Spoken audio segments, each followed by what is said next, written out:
দেখতে পাচ্ছেন আমি কিন্তু একটি কাঠগোলায় আছি। আমার বন্ধুরই কাঠগোলা, এই যে হচ্ছে রানা।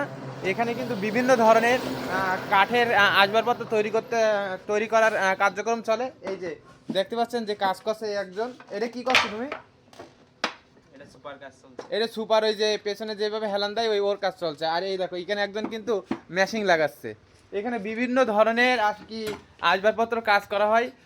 সব সময় এখানে মানুষজন ব্যস্ত থাকে, এখানে কেউ বসে থাকে না। বিভিন্ন ধরনের কাজ কিন্তু এই জায়গায় আছে, আপনারা দেখেন। আর এই যে প্রাপক যে রানা হোসেন, এই যে হচ্ছে প্রাপক রানা হোসেন, খুব সুন্দর এবং দক্ষ মিস্ত্রি রানা।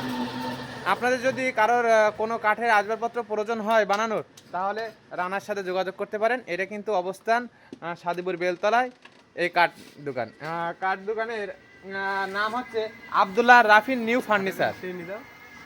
আবদুল্লাহ রাফিন নিউ ফার্নিচার, প্রেরক মোহাম্মদ রানা হোসেন। এখানে বিভিন্ন প্রকার ডিজাইনের ফার্নিচার তৈরি সহ বোর্ডের কাজ করানো হয়।